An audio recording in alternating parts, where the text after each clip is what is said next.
What is this? Scales again. We get more Rhino decks. That black-green Yawgmoth. That deck is.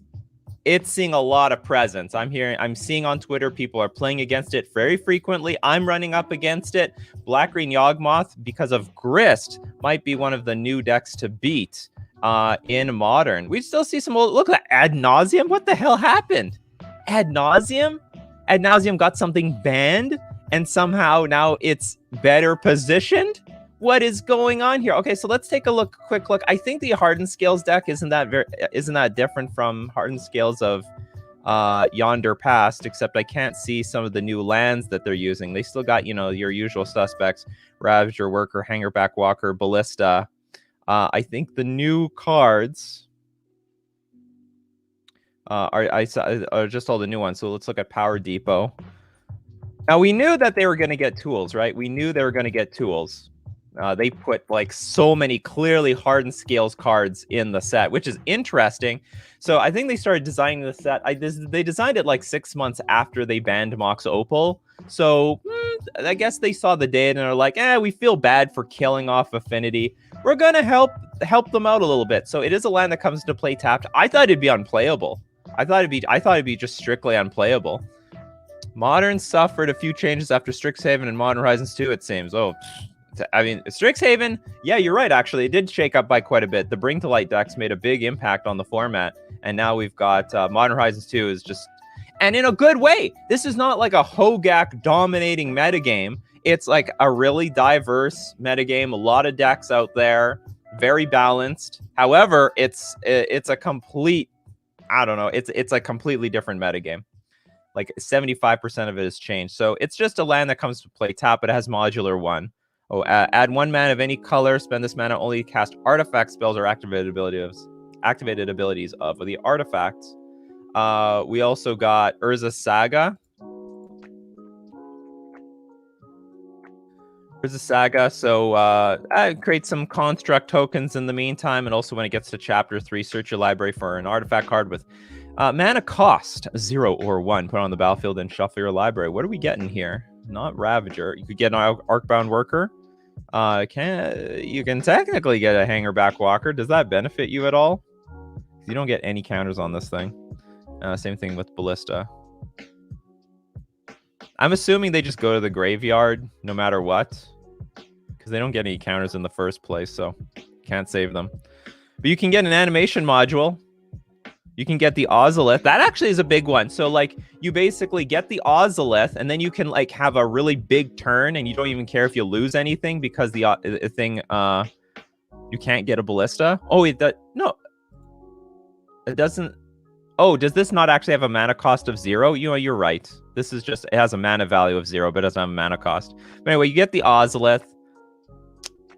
You can get a welding jar if you need it. I think the Ozolith might be one of the best things to choose, though.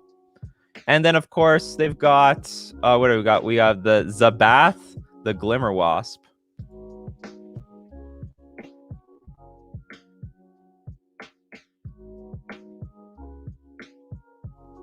Which is a 1-mana modular 1. If a modular... It's a 0/0 creature. If a modular trigger ability would be put...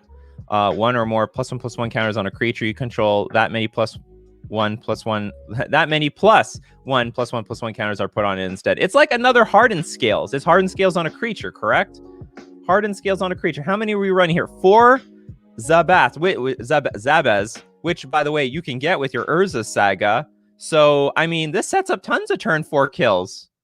A ton of turn 4 kills, because you like play your Urza Saga, by turn 4 you get the Zabaz down, and then you can like go after your opponent. So anyway, this is super powerful, very, very powerful. But it has to be a modular trigger that would put a +1/+1 counter. So it's not exactly like Hardened Scales. Yeah, exactly. You got it. Splenectomy. It's Hardened Scales, but only for the modular triggers, which there's a lot of modular creatures. We got it. We're going to see Hardened Scales overtake Blitz as the top tier deck. Mark my words. Okay, so what other decks do we have here? We've got Teamer Rhinos. I'm sure this is not too much different from the other Teamer deck. Actually, this one's a little bit different. This one's playing with Jace the Mind Sculptor. But again, we're abusing Shardless Agent to always finding a Crashing Footfalls. And make no mistake, Bone Crusher Giant and Brazen Bar are plenty good in the format. And they're running, what? Violent Outburst. Oh, are they just Violent Outbursting into crash? Oh, so they have 8 ways of finding this Crashing Footfalls. I see. They're really all in on this Footfalls. It's a Teamer deck that's, hey, 3 mana, instant speed, put 8 power in play. That's not bad. That's not bad. Not bad at all. So this takes like a little bit more of a... It's like a Teamer... It's Teamer Jund, basically, right? It's just Teamer Jund. And a little bit more with some more controlling elements. This is actually really strong. It's using Subtlety. This might be the right This might be the right deck for Subtlety.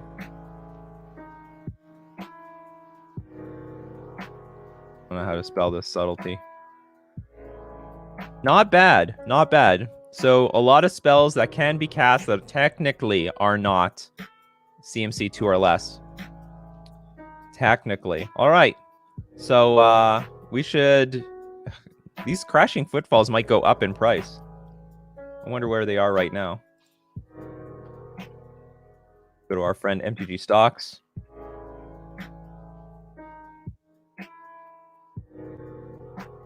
Oh, they're on their way. We're up to $4.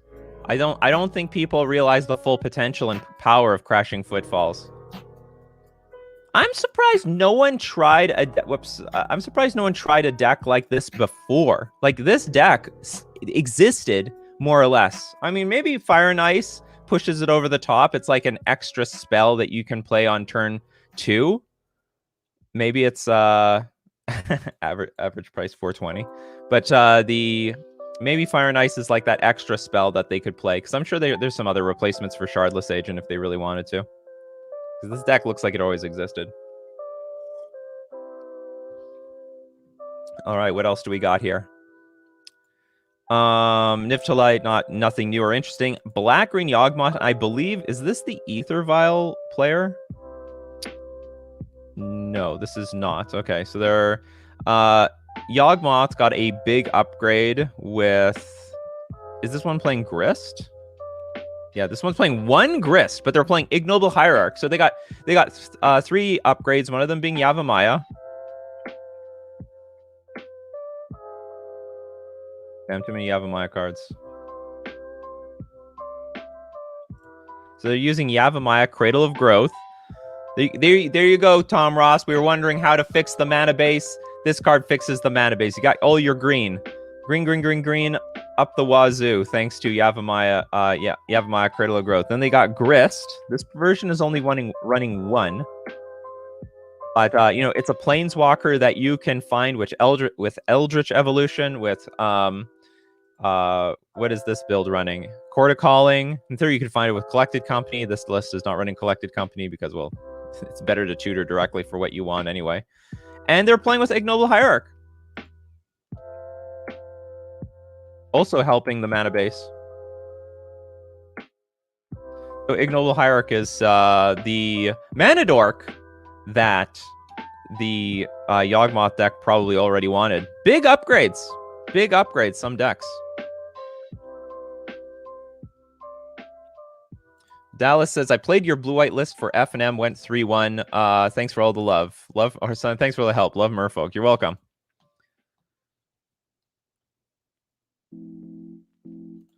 Daniel N. Tompkins asks, the adventure cards give you turn 2 plays that Shardless doesn't hit, but Bloodbraid would. That is correct. That is correct.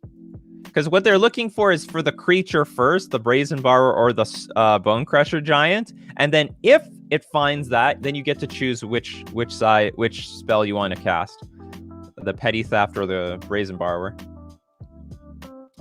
All right, so some big upgrades for Black Green Yawgmoth. Oh, okay, let's look at this one. Sultai Asmore Food, because if this deck is really good, there's going to be tons of them. Oh my god, this deck is fun running 4 Urza Saga. Look, there's no room for Asmorano, Marta Kasten, and Kuldakar. So it has to be put underneath, and the Underworld Cookbook. So outside of that, we've got... So what is this deck doing? This deck is running the cat oven combo. Also running Emery. Well, hello there.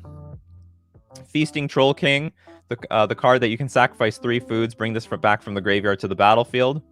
Oval Chase Daredevil. Whenever an artifact enters the battlefield under your control, you may return Oval Chase Daredevil from your graveyard to your hand. That's pretty good synergy. So, I mean, if you're discarding stuff, I don't know exactly how this deck is running. Street Wraith, Metallic, but you can repeatedly bring this thing back. And it's still a 4-mana, 4/2 creature. Mishra's Bauble, Witch's Oven, which you can find off of your Emery. And Trail of Crumbs, when it enters the battlefield, create a food token. Whenever you sacrifice the food, you may pay 1. If you do, look at the top 2 cards of your library. You may reveal a permanent card from among them and put it into your hand. Put the rest on the bottom of your library in any order. And it's using Urza's Saga, which for sure can find Witch's Oven. Also can find Witch's Oven, I guess. You can find Mishra's Bauble, but it's a pretty weak target. Oh, and it finds the Underworld Cookbook, of course. And if anyone doesn't know, this Asmarano plus the Underworld Cookbook, deadly combo, because sacrificing 2 food is just deadly. Alex Butler with the super chat. Your Modern Horizons 2 content has been great, dude. Much love. Thank you very much. I appreciate it. Appreciate the super chat. And we'll keep it going. So this card is deadly. I think one interaction that was missed, I don't know, maybe it wasn't missed by R&D, but you can just go like Street Wraith. You just discard this card from your hand. You just play Asmarano turn 1. Maybe it's, well, I mean, it hasn't dominated Modern yet, but I mean, this is probably in contention for maybe taking over Modern, because this doesn't cost any mana. Sacrifice 2 food, destroy a creature, because there's like barely any creatures that have like higher than 6 toughness. So this basically this wild Nikachu, which tutors for a card that generates food, is gonna be big game. Have I played against this many times, actually? That's why I'm playing Master of Waves right now, because I have to. Master of Waves can't be targeted by this creature, by this cook. Should we consider bringing back Gutshot for all these exalted mana dorks? I would say it's too narrow. Nikachu, you're out of focus? Nope, I'm in focus. I'm in good focus. The whole operation might be only in 720p. I have to pay like an extra $100 to have it in HD. Maybe I'll do that for the next coming year when I renew my subscription to StreamYard, which should be coming up. Because we just started Coffee and MTG like last year, and I think I had like one or 2 months free or something like that. Anyway, where am I here? This is the old list. The Underworld Cookbook. So I don't think we found the best Asmarano deck yet. But maybe this is it. But it looks like it's moving in the cat oven combo direction. You know, sacrifice a food, return this stupid thing back to the battlefield, and sacrifice a creature, create a food token. So generate a lot of food and start killing off the opponent's creatures with Asmarano. Very strong. Not to mention, you're hitting your opponent with a Cauldron Familiar. And yeah, no Thrasta deck, nothing. If anyone knows a Thrasta deck, let me know. I haven't seen one at all. I'm not familiar with one.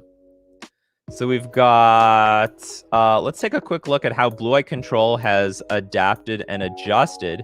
Urza's Saga, are you kidding me?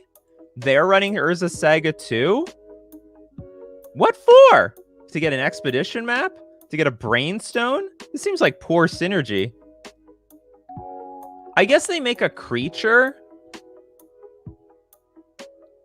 They get a bauble? I don't know. That's weird to me. What do you want as a land? The whole expedition map thing seems fishy to me too. I guess you expedition map for Urza's Saga? Maybe it's just to make constructs. But still, like... is it worth it? And that's their 25th land. Urza's Saga is ban-worthy? Maybe. If I don't understand. I have to see it to believe it. I have to see what it does in this deck. It can make 2 constructs, I guess. So you go to Urza's Saga. But you have to tap out for this. So turn 1, you can make a mana, but on turn 2, you can make a construct, and then on chapter 3, before chapter 3 happens, you can make another construct at your upkeep and then boom, you have 2 creatures in play, and maybe that does enough to stall the board or something. But you lose the land. You lose the land. Whatever. Hey, top 8 of the event, so I'm not going to argue with results. We got 1 Brainstone, probably accurate. I don't think Brainstone is particularly interesting. They're already running Counterspell. But here, Prismatic Ending. You know what? And Harry MTG just said on Twitter, I'm going to bring it up.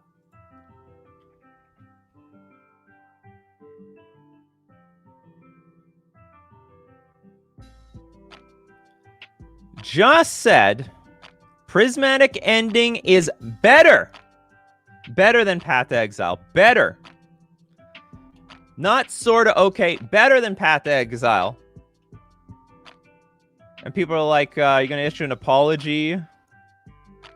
But on the podcast, you told me it's sorcery, hence it's unplayable, which a lot of people said. But what did I say? I said this card is amazing. It's the new Mr. Clean. This thing deals with anything. Who cares if it's sorcery? Anyway, I think, I mean, I didn't make mention that this is like the best card in the set or anything, but I thought that this was like a general amazing Swiss Army knife, and every deck playing white is going to want this card. It just deals with anything and everything, in my opinion. Who cares if it's sorcery if you can play as an instant via... There you go! You know, Yanchevic's got the idea. So anyway, this card deals with anything. And if you're a 2-color deck, you just throw a random Triome in it. Does this deck do that? I'm pretty sure this deck does that. Where's your Triome? Oh, it's got a single Watery Grave for the extra mana. That's actually weird. A Watery Grave instead of a Triome. Funny stuff. Sideboard and the last Prismatic Ending. I'm telling you, people, that's the way to go. And a bunch of extra useful stuff. I gotta see how this Urza Saga in an actual blue-white control deck is gonna play out. How it's actually gonna play out. Prismatic Ending for fish? Probably not. But it will be annoying because they could go turn, like I play Ether Vial, they go turn 1, exile my Ether Vial. Back off, my Ether Vial. Back off. Like the counterspell. Back off. Don't touch my Ether Vial. And it's like just for 1 mana too. Anyway, I think Prismatic Ending.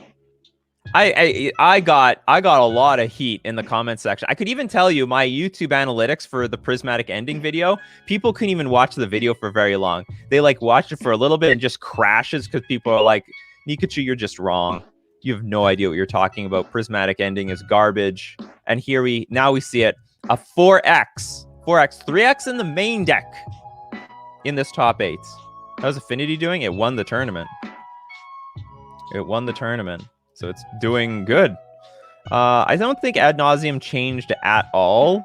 Oh, they got Profane Tutor. Okay, screw that. Okay, so they have a really good upgrade. That was a big upgrade, wasn't it? Yeah, I knew this would be a combo card. And Ad Nauseam is exactly the deck that wants to take advantage of something like this. And I don't think anything else has changed. I mean, it's more of a Thassa's Oracle deck than anything else. Well, I mean, Thassa's Oracle is the win condition, so what am I talking about? So I guess Profane Tutor makes it consistent. Like, if you've got Spoils of the Vault in hand, then you need the Thassa's Oracle. Or, sorry, you need 3 pieces, right? Thassa's Oracle, Angel's Grace, and Spoils of the Vault. / Phyrexian Life. So Profane Tutor just smooths out that win condition that you need. Look at that. What did they lose? Simian Spirit Guide. They lost Simian Spirit Guide, got a Profane Tutor. Ad Nauseam's back, baby. Whoever didn't sell their Ad Nauseam deck, they've got to be happy. Hey, look, Hardened Scales Affinity still has Affinity in the name. This is still an Affinity deck. Okay, so here's some relics of the past. I'm assuming Eldrazi-tron has not changed at all, but who knows? They got 2 wastes. They're not running anything new there. Mindstone, All's Dust. Any new goodie? They might have a new goodie in the sideboard. No, nothing. They just said, we're running back Eldrazi-tron. Amulet Titan. Now this got an upgrade because they're using Urza's Saga too. Urza's Saga to find Amulet and then really go off on the turn that they want to go off. They'll have tons of land. They'll have tons of mana off of a single Karoo land. That was a big addition. And this is my problem with these Amulet decks. Like because every single land that gets absorbed into this deck, or every single land that gets printed usually gets absorbed into this deck. I think this is the modern day birthing pod. It feels very much like that, where birthing pod was just continuously getting better with every new creature that got printed. Every single land that gets printed, this deck gets better. And it got its creatures upgraded. Like the toolbox is just infinitely getting better and better. Especially since the lands can find anything. There's a Saga maybe. Well, we'll see. We'll see. So far, not overpowering. Not overpowering. I mean, we see some Urza Sagas in the top 8 here. How many Urza Sagas? We got it in the Scales deck. We've got some Urza Sagas in the Amulet deck. Who else is using Urza Saga? The Blue-Eye Control. Let's see. Let's wait and see. You still lose a land. I mean, I could see the Blue-Eye Control. Like, us as Merfolk players will just blow that damn thing up. We might be happy to see an Urza Saga. Oh, Urza Saga? Tide Shaper, blow it up. Just keep that in mind, people. That, as Urza Saga enters, and after you draw a step, add a lore counter, sacrifice at 3. For some reason, I should look up the ruling. If you Spreading Seas this, turn it into a land, it just gets destroyed. It just blows up. So, okay, what else do we have up here? Hammer Time is here. I think they're using Urza Saga. Yeah, they are. And Esper Sentinel. What the hell is that? Oh, it's like a 2-mana creature. It's called Esper, but it's only one. Yeah, it's only a. Oh, it's a 1-mana creature. Whenever an opponent casts their first non-creature spell each turn, draw a card unless that player pays X, where X is the Esper Sentinel's power. I bet they were not expecting Hammer Time to adopt this card. That was probably not on their radar. Urza Saga looks great in this deck. Look, it's a tutor for the hammer. They did not see Hammer Time coming, because Hammer Time wasn't like a deck on their radar like a year and a half ago. Blood Moon turn 2 beats Urza Saga? Yes, I'm pretty sure it does. Yeah, well, Etron doesn't have enough things at one. Like, they could just find an expedition map with Urza Saga, so maybe they don't think it's worth it. I still don't understand why the control deck was running it, but whatever. Oh, I'm sure Urza Saga's all over Vintage. They love it. They love Urza. Let's find our Black Lotus. Immediately upgrade and win the game. So, Team of Rhinos. We saw stuff like that before. Sultai Vengevine. Ooh. Oh, okay, so we got Bloodghast, Gravecrawler, Hedron Crab, Merfolk Secret Keeper. So really, it's the Hogak-less Hogak deck with Vengevine, but what are we using new here? There's no new cards. Okay. Interesting. No new cards. Just... This is the No-Gak deck. Alrighty then. Some decks may be becoming well positioned all of a sudden. Yeah, it's Crabvine. There we go. Crabvine. Esper Control. Okay. Wafatapa says we're not done with Esper Control. Not yet. 18th place. Also not using any new cards. What the hell? Dovin's Veto. Supreme Verdict. Kai's Guile. Not even using Prismatic... what's it called? Prismatic Ending. Wafatapo's like, do you want this is still good enough? 5-color humans. How's this deck doing? Again, it's just humans, but with Shardless Agent. Everything else is the same. It's fascinating. I never would have guessed that Shardless Agent would bring life back to humans.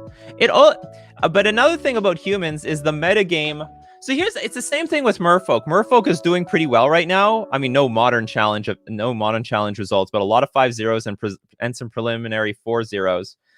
What's happening, especially good for the humans deck, is that our bad matchups have disappeared. You look at this, like there's not much amulet. Like what, we have one amulet. Okay, we have a few amulet. Okay, forget what I said about amulet. There's more amulet in this top 32 than there was in Saturday's top 32. But like almost no is it prowess.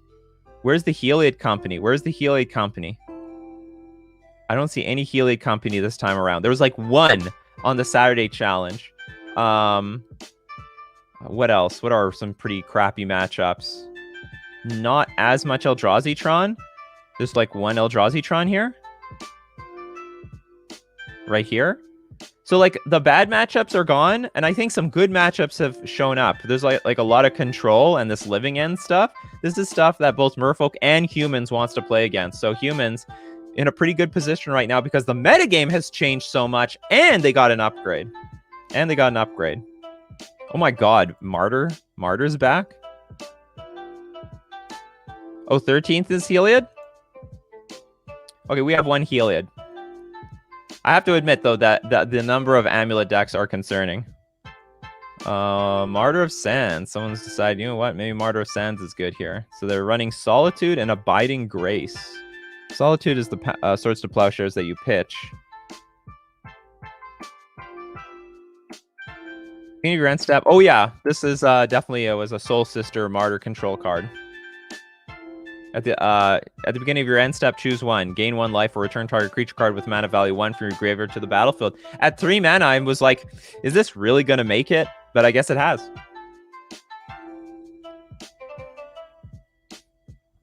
Jen Ravina Tran, your card is seeing play. Congratulations. We got we have our first Reanimator deck. Okay, let's go look. Our first black-white Reanimator. We've got Liliana the Veil, Ashen Rider, Terastodon, of course, classic. Collective Brutality, Inquisition, Night's Whisper, Thoughtseize, Unburial Rites. Oh, this is like old-fashioned, though. Oh, wow. So it's using all the new cards. Unmarked Grave, Persist, Damn, Bone Shard, Sarah's Emissary, Priest of Fell Rites, Archon of Cruelty. Come on. Come on, Wizards. You own these cards. Why aren't we seeing them here?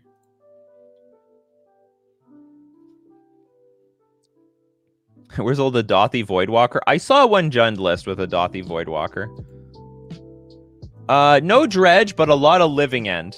I think if you want to play a graveyard deck, and probably Sodek has a huge influence on this. Sodek is pumping that Living End deck like crazy. Living End, Living End, Living End. You want to play graveyard deck, play Living End. I'm sure Dredge will be back. All Sodek has to do is like say it's good and win with it, and he says, okay, screw the Living End deck. Dredge, Dredge, Dredge, Dredge. Bye, bye, bye. Get into Dredge. Okay, so we have Archon of Cruelty, which apparently is supposed to be the main Reanimator target. So flying whenever Archon of Cruelty enters the battlefield or attacks, target opponent sacrifices a creature or planeswalker, discards a card, loses 3 life. You draw a card and gain 3 life. I'm not really that impressed with this card. But I guess Sam Black was really high on this card. Sam Black is much better at evaluating cards than I am. So if he thinks that this is like the card to reanimate, I guess it is. Maybe we got to go for Archon of Cruelty. For Priest of Fell Rites.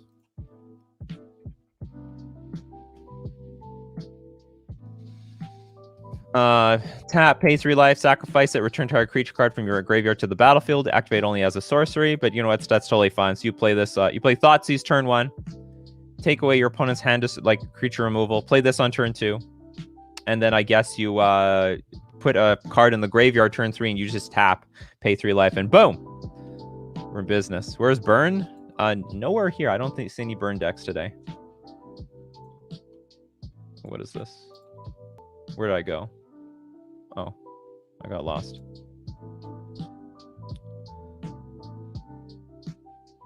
Bone. Okay, Bone Shards, Persist, Unmarked Grave. Really? Oh yeah, because this is a discard a card. As an additional cost to cast the spell, sacrifice a creature or discard a card. Destroy target creature or planeswalker. This is very good because it's you kill a creature and it's an enabler for your reanimator spells. What else do we have here? Persist, Unmarked Grave. This is the 2 mana. Just bring something back from the graveyard onto the graveyard to the battlefield with a -1/-1 counter on it. Has to be non-legendary. Unmarked Grave. Choose your library for a non-legendary card. Put that card into your graveyard, then shuffle your library. I love the flavor is Unmarked Grave, so it's just some random nobody. So it has to be non-legendary. I think that's very, very flavorful. We haven't seen the full new meta yet. I think Reanimator will be very strong and fun as it won't have the same 5 legendary creatures. I actually think Reanimator has a problem. Reanimator has a big problem. You know what that problem is? Living End. If Living End is the deck to beat, and look how many of them are, people. And this is the same thing in the Saturday challenge. Like 1, 2, 3, 4. None of the top 8 this time, but... And like there was 3 in the top 8 on Saturday. Living End is the deck to beat. So if you have to gun for the graveyard, the Reanimator players are screwed. When you're a graveyard deck, you want to be the best graveyard deck, because if you aren't, then you're going to get hated out by the better graveyard deck. Like, or the better graveyard deck is going to attract all the hate, and you're going to get the splash damage. So that's the problem for Reanimator right now. Like, they made this deck, but it turns out Living End is just better. Like, it's the blue Living End? Yeah, blue Living End. Really strong deck, because Brazen Bar is a fantastic card in this deck. Oh, they're running Subtlety. Oh, wow. The addition of Fire and Ice, probably also a very good card in addition to their deck, and they're running Force Negation. Okay, so we have some time for some questions. So if you know the drill, 3 question marks before the question, 3 question marks after the question helps me find your questions amongst all the comments I'm getting on all my YouTube channel pages and stuff like that. Or you can support the channel with super chats. Although this is probably going to be a very short Q&A because we spent all our time looking at the latest set, but we'll have a Q&A. Are pathways good in a 2-color deck? Absolutely. I mean, the cost in Modern... In non-modern formats, they're great. Well, I should say in Pioneer Standard, they're great. In Modern, you do want to have some number of fetch lands so you can fetch out basics against Blood Moon decks. Pathways can't do that, but Pathways are still good. And I would argue that Pathways are fantastic budget cards. Fantastic cards on a budget. Juan says, is just non-legendary. There are nothing more in Modern than the Archon, maybe Hellkite Overlord. Well, they're also Terastodon. John says, thoughts on copying Svelun with a double major and spark double? Unnecessary, I would just say. Unnecessary. Getting too fancy. Ricardo, do you think Dress Down will be played in Control? No. Well, that's not I'm going to say no to my no. I don't know when it's going to be played. It seems like some niche card for some niche deck for some niche point, but I think in general this is not going to be played. If it had Flash and you didn't draw a card and creatures just lost all abilities, yeah, this is great. But it's only until end of turn, so I don't think it's going to have any big influence, in my opinion. I don't think it's that great. Thoughts on Orzhov Stoneblade with the new additions like Kaldra Complete and Grief? Grief hasn't done anything. Grief is like dead in the water. I told you, people, Grief was so overrated. I was not that afraid of Grief. I think Grief as a card, I mean, in theory, it could be good in a Stoneblade deck. I think Stoneblade, I guess, could... Honestly, I think this card is just for combo decks. And if you try to use it outside of that, maybe some sort of Eldrazi and Taxes deck could make use of this card. But the hand is just not the zone that you want to attack. That's not the most important zone in the game. And so far, no Grief decks. Grief sees, like, no play. Is Grief seeing, like, any play at all? Is there a single deck with Grief? Do any of the... Oh, we do have one Burn deck, by the way, for the Burn players. This Reanimator deck... Actually, did the Reanimator deck play any Griefs? Like, even in the sideboard? No, they're not even playing Grief in the sideboard. This is the deck to play Grief, too.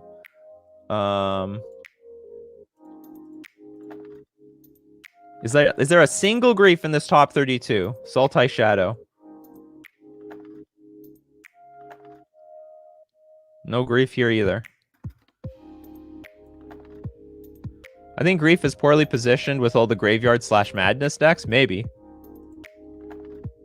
Isn't Living End a grief deck? You know what? You could be right, except that they might need. Let's look at a random Living End deck. So the question is, do they have enough black cards to enable it? They have Street Wraith, Living End, extra Living Ends. They might not have enough black cards to enable it. It would be a good deck, though. Grief would be a fantastic card in a Living End deck. Maybe the Jund Living End deck would do better, but right now the flavor is blue Living End.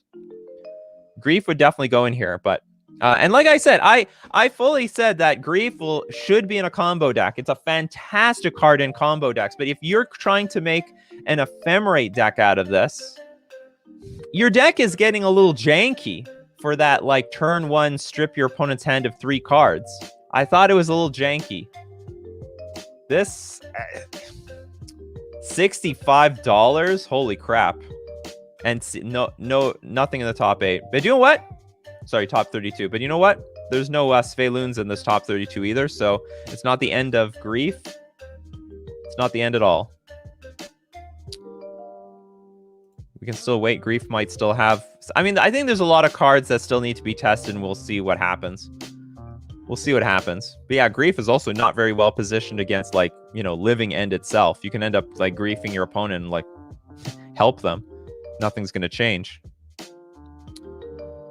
Oh, we got a lot of questions here. Also, thanks everyone for showing up. We got like a new average high of like almost 500 people. This grave stuff is overhyped. We have enough answers. These lists are just jank and bruised. Nothing special in 2 weeks' time. You know what? I think this might be the new metagame. I really do. Vanco plan. Did you already look at the red-green? I didn't look at the burn. Is there something special in burn? I just assume, you know, it's burn. Who cares? Are they running the Flame Rift?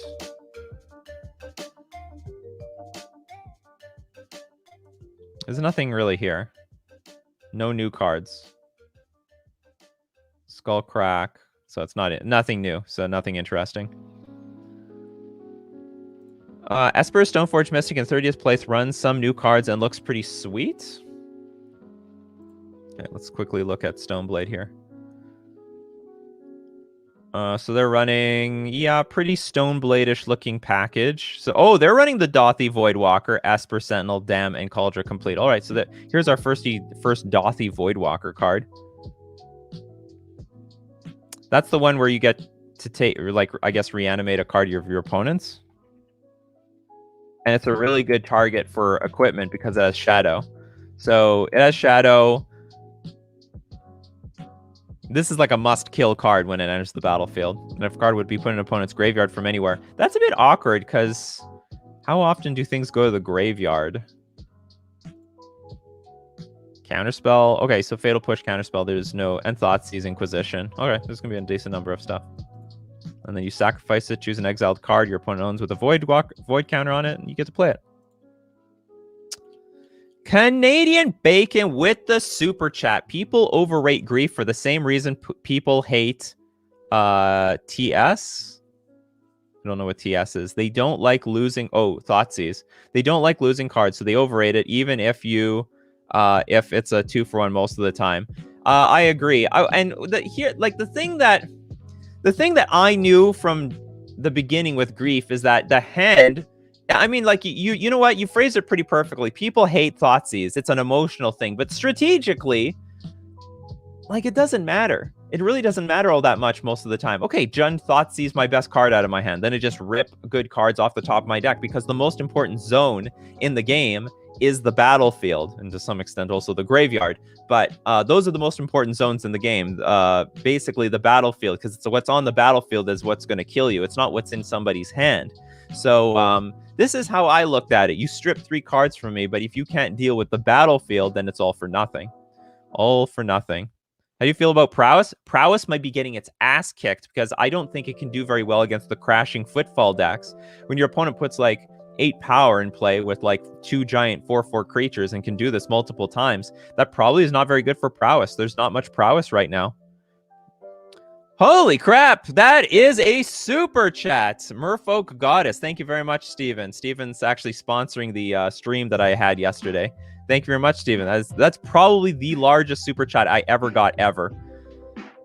Merfolk Goodness. That's right. Or Goodness, I think you meant to say. Amazing super chat. Thank you very much. And we'll finish the rest of that live gameplay stream tonight. Chris Menz, any fear Civilian will get banned? Other ban suggestions after Modern Horizons 2. Also, I just got my first Zendikar Rising Expedition foils, and the foil is just as nice as the OG Expedition. Yes, they are gorgeous. I'm not concerned about Civilian ever getting banned because it would other decks have to adopt Civilian.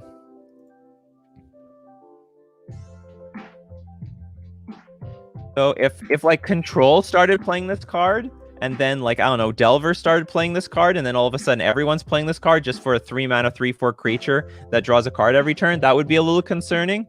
But because it's all like there's a lot of busted cards that are only in one deck. Like Eldrazi Temple is a ban-worthy card, but it's only in one deck, so it's not a problem. Well, but it's only a problem in that one archetype.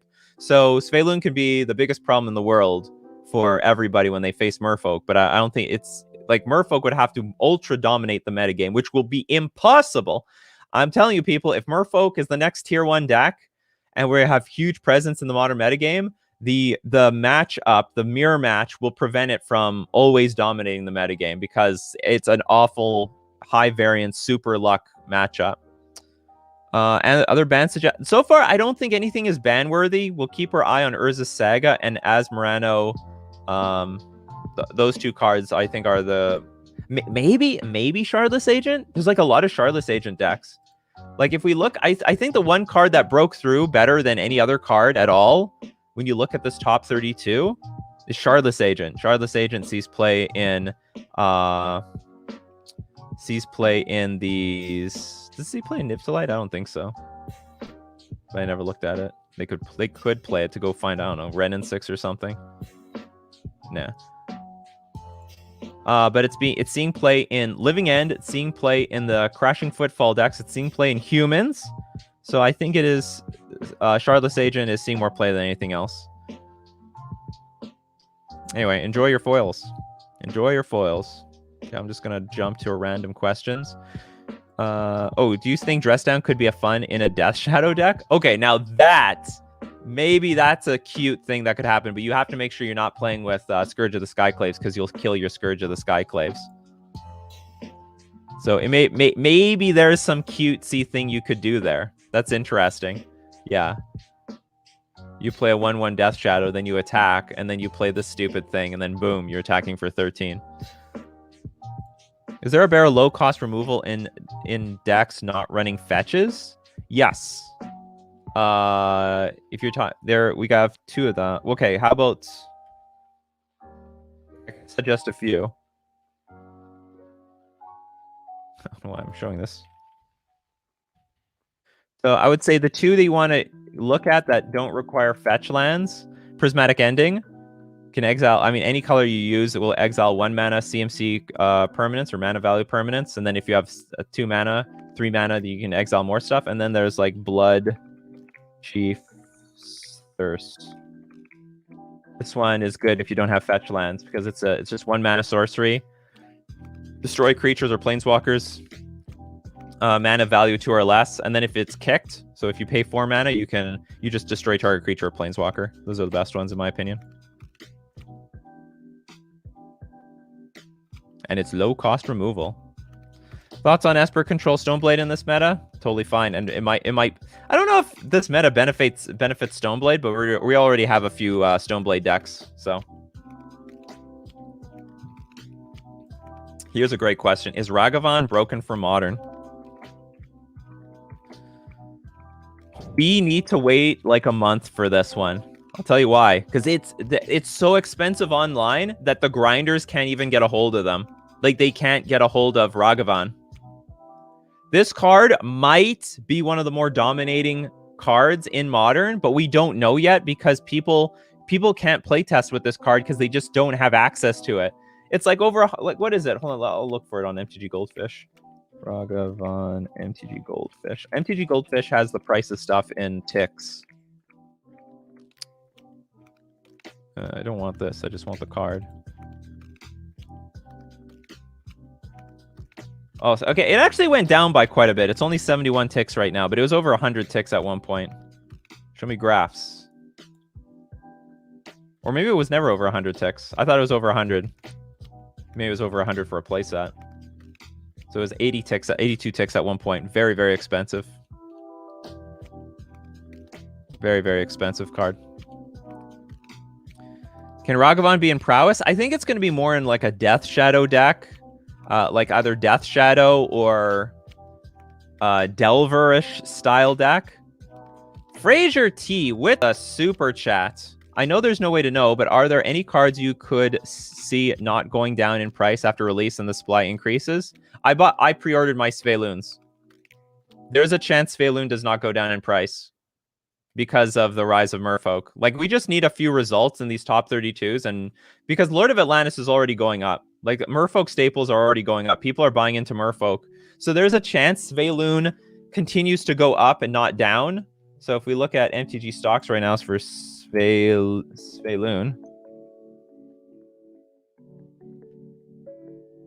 Look, it's actually just going up right now. It's not going down. People like the first impressions of Sveloon. And this is like the cheaper version. So we're now at like what, $53? Look, the full art one is $100. The old border one is $80. So this one, like, even if it goes down, it might only go down to like $30-ish in the end. Anyway, I pre-ordered my Sveloons. I sort of saw this problem coming.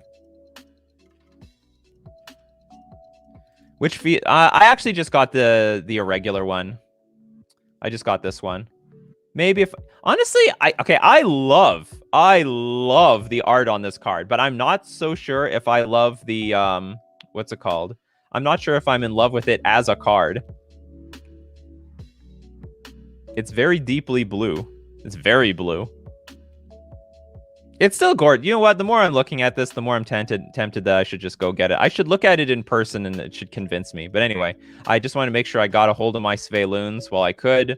I think I spent 40 Canadian on all of them.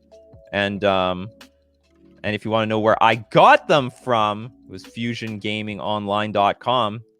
15% off Zendikar Rising singles and sealed product. You better believe. So I got all my Sveloons here. And you better believe that when you get your own Sveloons, don't forget to use coupon code Nikachu at checkout. Supports the channel, also gets 5% off all your purchases.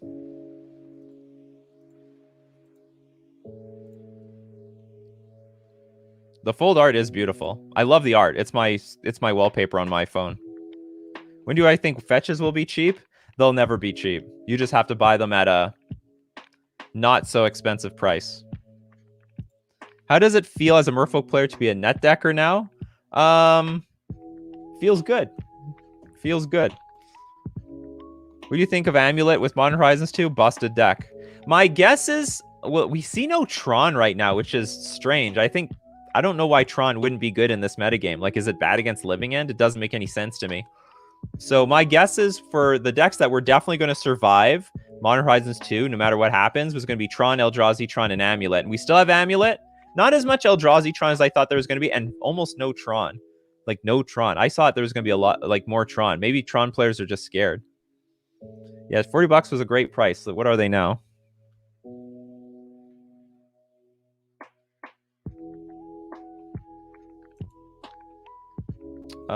They are out of stock. They're all gone. Look, you could get this one for $50 at one point. I should have got that too. Maybe I should just get this old one. I'll sell my new ones for profit.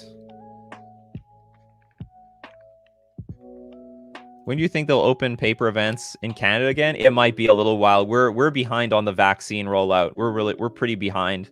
So we'll be like the last to open our events. It'll maybe by fall. maybe by fall. But we're behind here. We're slow. Is there a Jun food deck emerging yet with Feasting Troll? Yes, this there is. Made top 10. Watch the replay. We went over the deck.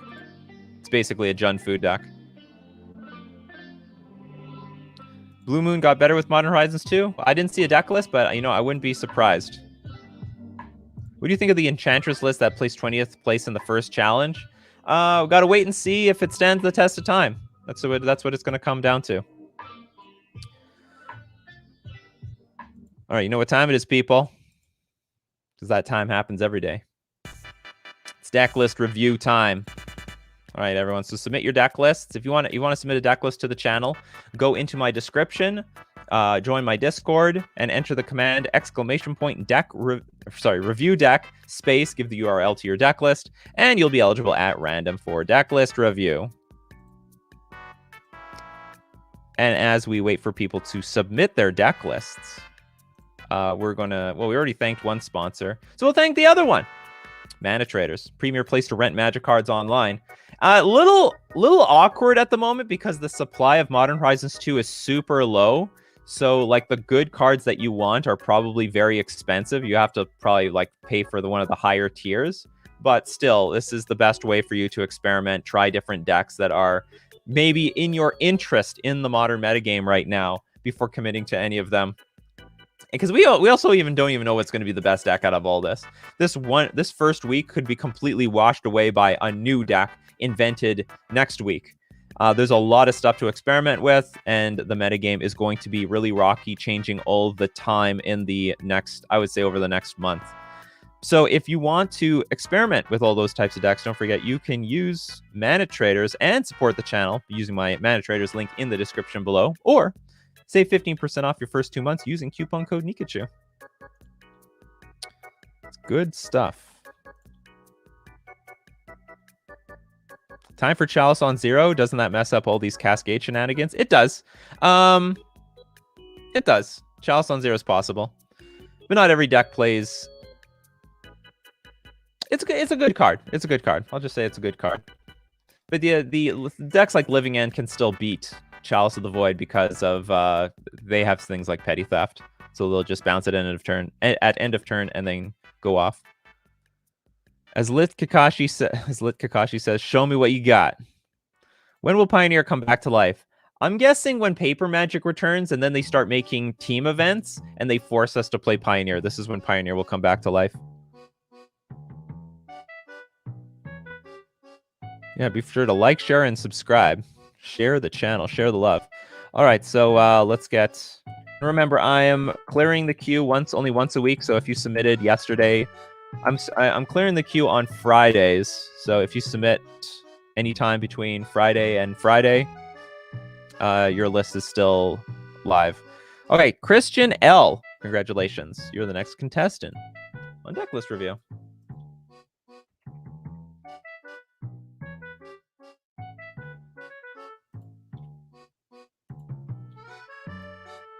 Braids has smallpox. Yeah, but how do you get to your braids if you're like blowing up your own land?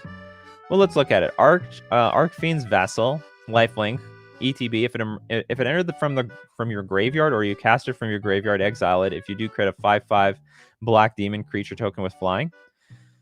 Blood-Soaked Champion. Braids. Fatal Push, Thoughtseize, Collective Brutality, Damn. This is a damn good card.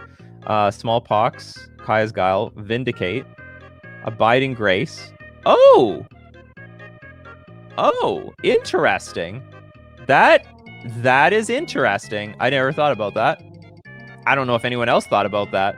I don't think I've heard a single person decide to use this as a reanimator card.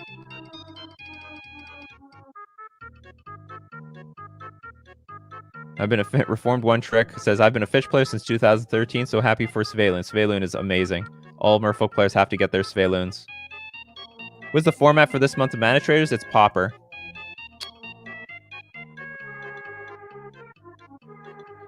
So here's the deal. I think Abiding Grace is pretty crappy if you don't have enough cards to, like, bring back from the graveyard, and you only have 7? and one of them can come back from the graveyard anyway?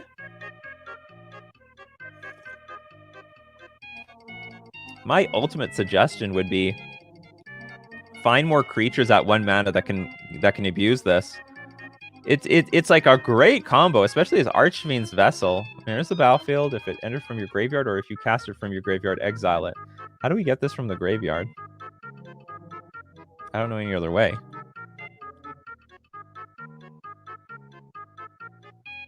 What do you think about Academy Manufacture token decks? They look pretty jank, to be honest, at this moment. But they could break out. The effect is very powerful. Doing something wrong is to say I'm not in the queue. Yeah, because you're not putting a space between. Okay, look, this is the format. This is the format, people. Follow it very clearly. Oh, where's my banner? Sorry. Exclamation point review deck, space, don't press enter, space, give the URL to your deck list, press enter, and it'll work. I can see your problems. This is the format. Stick to the format, people. Stitcher Supplier? Does Stitcher Supplier really work? You just mill yourself over and over again.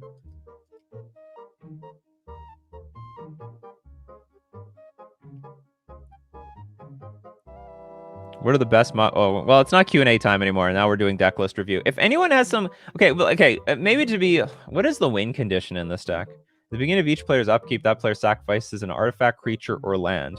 So you're playing with flagstones. I can respect that. I almost want to say you should just play, like, 4 Stoneforge Mystic, and then just... like, because you have more of, like, a Stoneblade deck with braids, honestly. If you're going to play this package of Abiding Grace and these creatures, I just don't think you have enough to justify putting it in the deck. Whereas if you just had a Stoneblade package, it would work. And you could play Braids in a Stoneblade deck, I'm sure of it. It would be totally fine. Needs Urborg? Yes, actually, that's a good point. Yeah, Urborg would be good.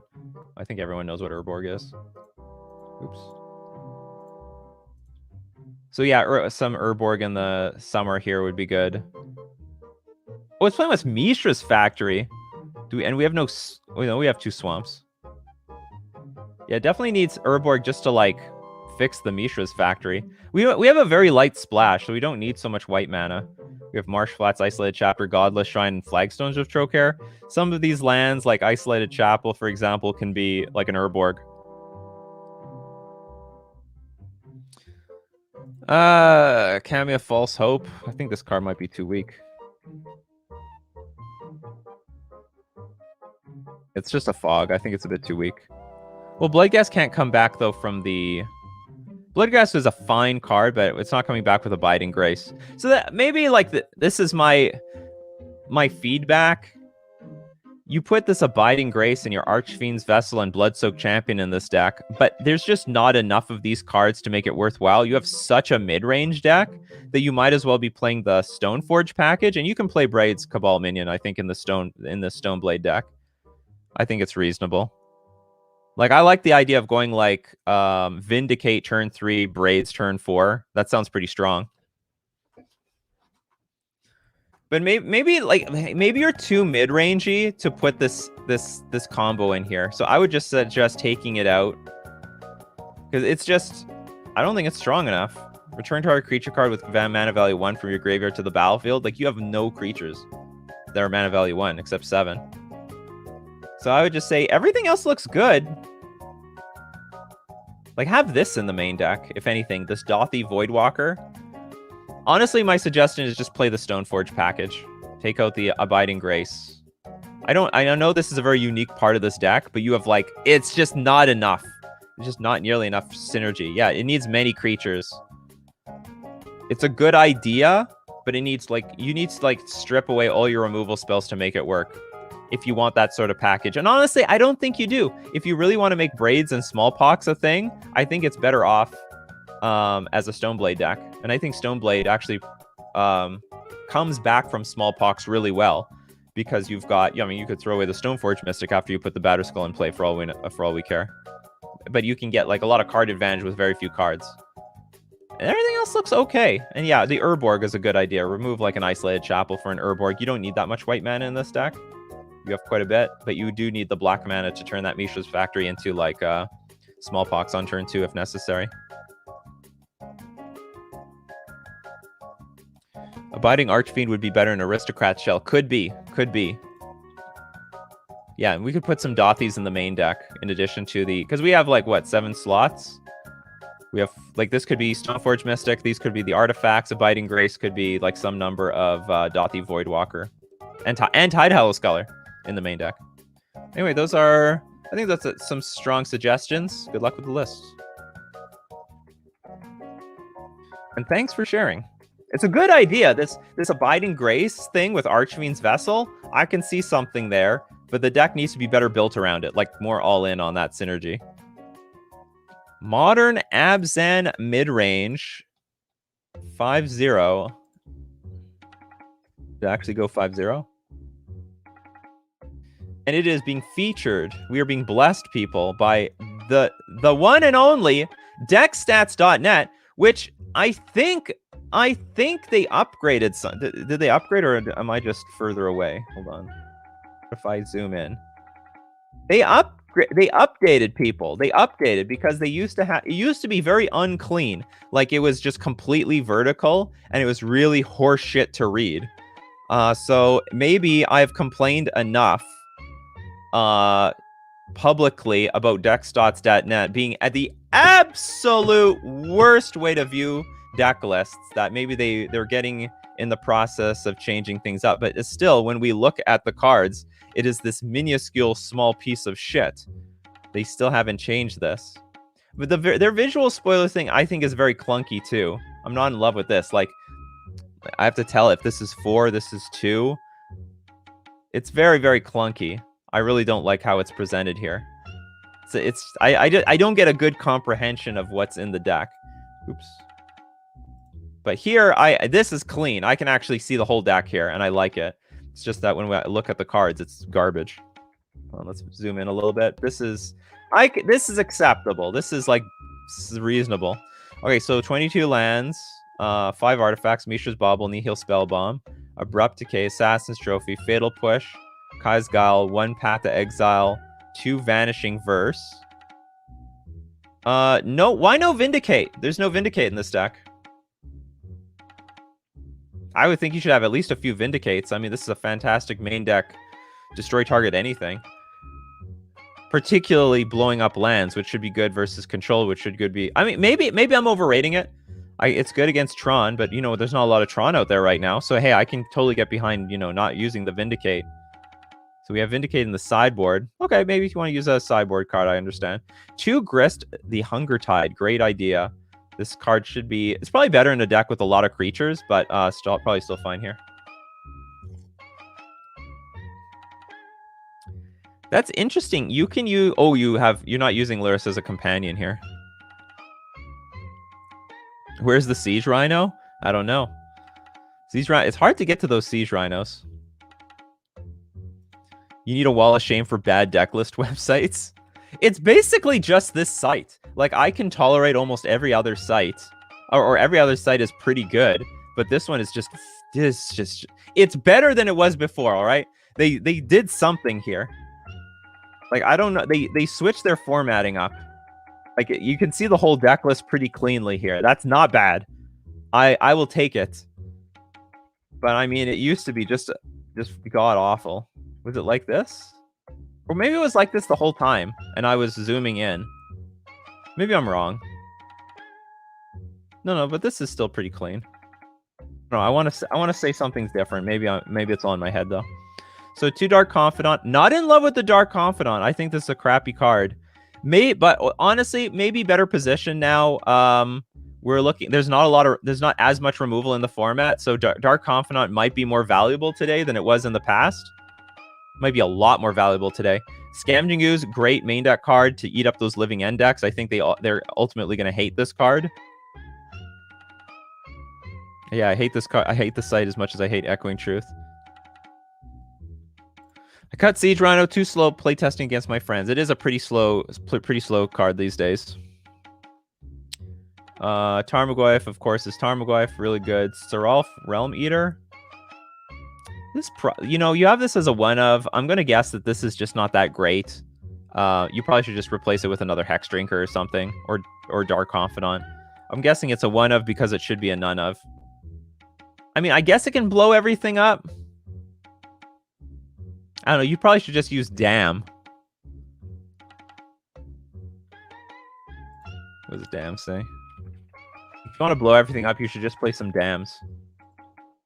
Destroy target creature. Can't be regenerated, and you can overload it. How many Dams are you playing? You are playing some Dams in the sideboard.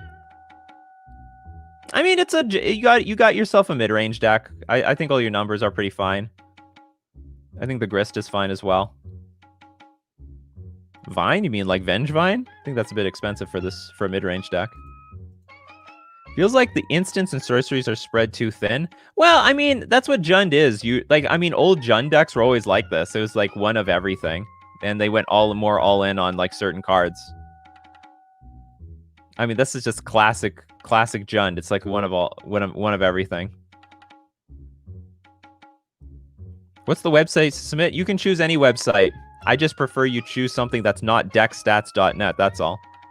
Oh, where to submit this stuff? Go in my description, join my Discord, go to Decklist review, and then use exclamation point. Use the command here. Use the formatting here to submit your deck list. But I don't have strong opinions about any of this. I mean, maybe you can go down to one Unearth. I've never been a fan of Unearth. I think it's very clunky if you have multiples. Yeah, you can cycle it, but you don't really have the time to cycle it most of the time. 2 Inquisition, 2 Thoughtseize. Force of Vigor. I think you should have a little bit more. Maybe this deck should use, what's it called? Void Mirror.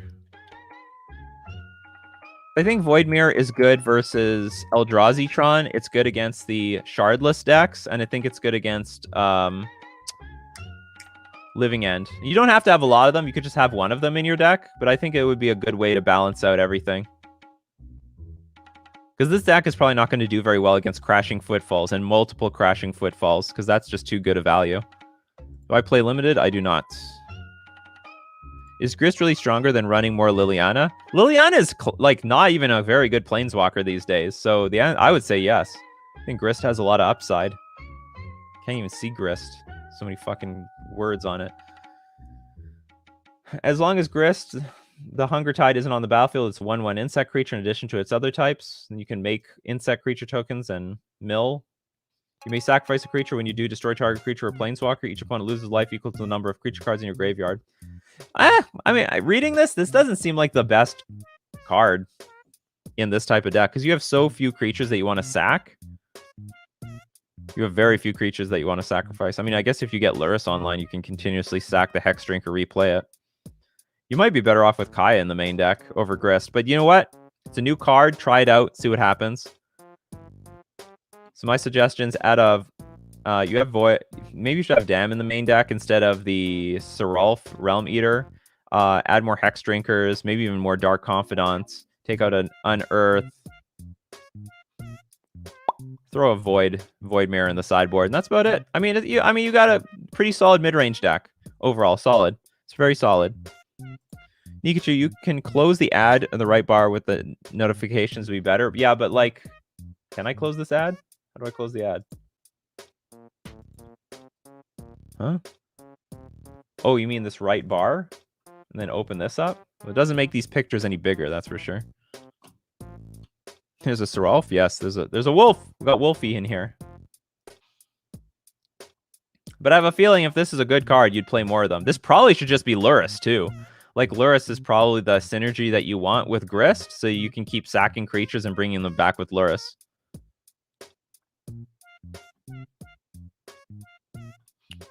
Grist maybe for Lone Pox. As much as I love Liliana, she is too slow these days, and we don't have a hard lock in Modern.